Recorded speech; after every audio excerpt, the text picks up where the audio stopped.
Attention avec moi. Bon, alors, bonsoir et soyez les bienvenus à la première exposition de cette année. Nous sommes très contents de pouvoir accueillir parmi nous Ivan Bukovski, que voici, l'auteur de ces magnifiques tableaux et de ces lithographies qui sont dans le couloir. Ivan, que je connais depuis très longtemps, fait partie d'un des meilleurs peintres contemporains tchèques, et c'est d'autant plus que je suis content qu'il a accepté notre invitation et qui va vous dire, ça aussi ça me rend très heureux, que Ivan, contrairement à beaucoup d'autres plasticiens, ne refuse pas parler, donc il va vous dire quelques mots qui seront traduits par Jean-Gaspard Parinček, mon adjoint, que vous connaissez bien sûr aussi, et je vais lui passer donc la parole.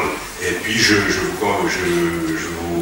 invite, après l'ouverture du vernissage, de prendre un verre avec nous, et vu le temps qui fait actuellement, on a aussi du thé, du café peut-être. Enfin, du thé en tout cas, du thé chaud. Voilà. Donc, Ivane, začni mluvit.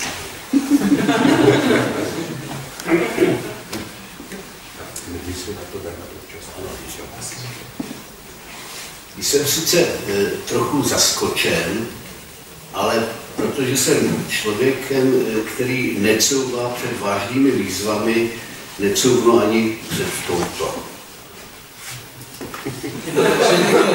Michael m'a un peu surpris ou interloqué lorsqu'il m'a demandé si je pouvais introduire un peu l'exposition, mais je crois que il est bon de relever les grands défis, donc me voici. Nejprve bych se rád omluvil, aspoň doufám, že ta omluva je na místě. Nejsem v obleku. Nejsem v obleku ne proto, že bych si ho nepřivezl, ale protože je to tak pohodlnější. Pour commencer, il me faut m'excuser de ne pas être en complet. Non pas parce que je n'en aurais pas amené avec moi de Prague, mais parce que c'est plus confortable ainsi.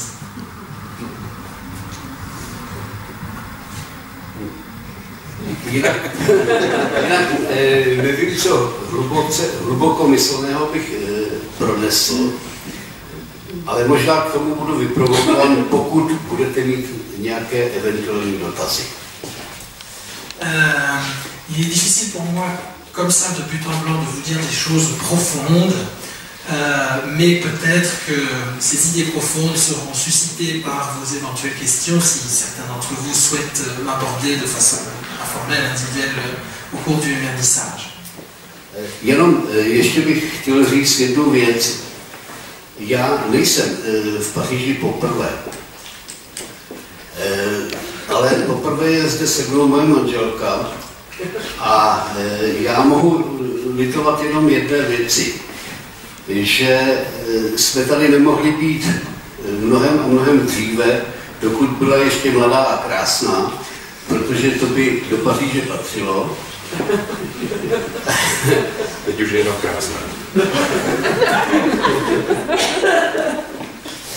Je dois vous faire un aveu, ce n'est pas la première fois que je suis en France, ce n'est pas la première fois que je suis à Paris, mais c'est la première fois que mon épouse qui m'accompagne, elle, est à Paris. Et je n'ai qu'un seul regret, c'est que nous n'ayons pu venir ensemble ici plus tôt, du temps où elle était jeune et belle, parce que la jeunesse et la beauté sied à Paris. Nicméně přesto bylo třeba dnes v tom dnešním krásném počasí velmi příjemné, když jsme si mohli na Place du Théâtre sednout a na vyhřívaných sedačkách venku, samozřejmě před kavárnou, dát kávu a cigaretu. Malgré cela, je traduis juste Michael, ajouté du temps où elle était jeune et belle, aujourd'hui elle est juste belle.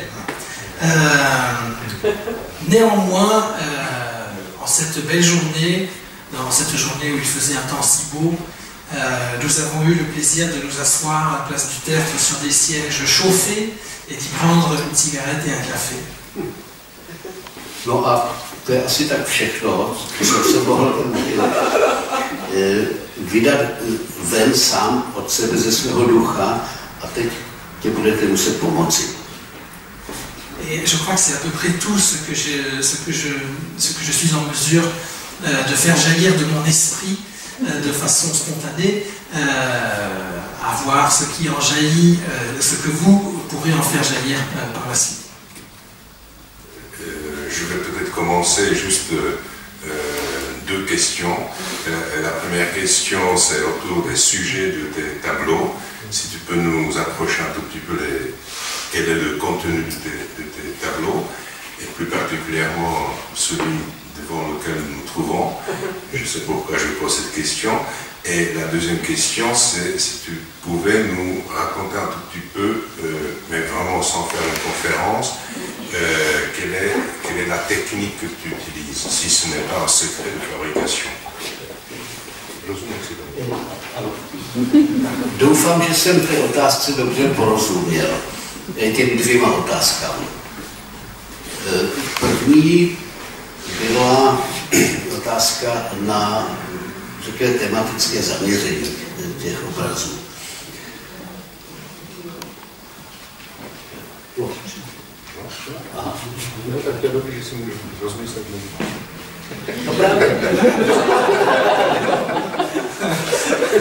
Le maître a besoin d'un temps de réflexion, donc je dois traduire tout de suite. J'espère avoir bien compris votre question, pardon, vos deux questions. En ce qui concerne les thèmes de mes œuvres, začnu tedy na objednávku od pana ředitele, speciálně k tomuto obrazu, protože jemu jsem to už prozradil. Prakticky všechny ty obrazy se tváří, řekněme, hlubokomyslně, transcendentálně a velmi zašifrovaně. Opak je ovšem pravdou. Je vais commencer donc par le tableau devant lequel nous nous tenons, sur la demande de monsieur le directeur.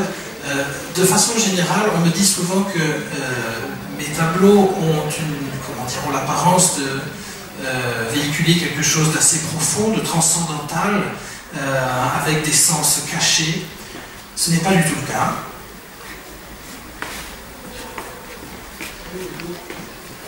Tento obraz se jmenuje Rozpečetěný čas, Le temps décélé.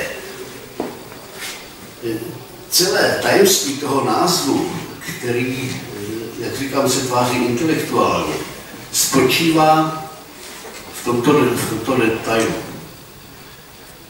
Protože když se pozorně podíváte na ciferblik, v podstatě kuchyňských hodin, tak tam bystří pozorovatelé najdou zašifrované datum mého narození. Ce tableau qui s'intitule Le temps décelé, donc avec un titre qui paraît encore une fois très intellectuel, et finalement, tout le mystère de ce tableau réside dans ce motif, dans ce détail, dans ce motif de cette horloge de cuisine tout à fait ordinaire. Les observateurs plus,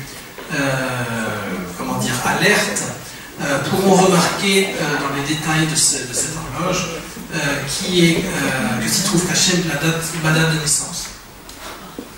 Konec konců podobné konotace bychom našli i u všech ostatních obrazů,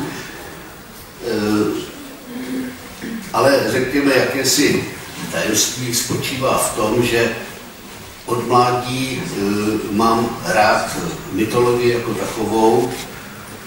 Řecké báje jsem slýchal místo běžných pohádek, které se dětem vyprávějí před spaním, a biblickou mytologii nebo historii konec konců zná každý z našeho kulturního okruhu. No a to jsou věci, z kterých v podstatě čerpám ve svých pracech.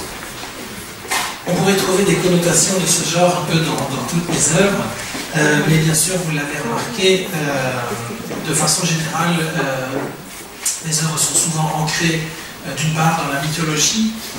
C'est vrai que dès mon plus jeune âge, en guise de conte, on m'a raconté les légendes grecques, par exemple, et d'une part, et d'autre part, dans les récits bibliques, qui sont bien sûr notre bien commun à tous.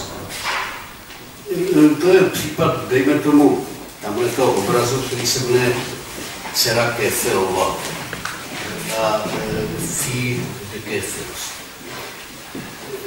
Normální člověk by ten obraz nazval prostě Andromeda, protože to je jméno té dcery.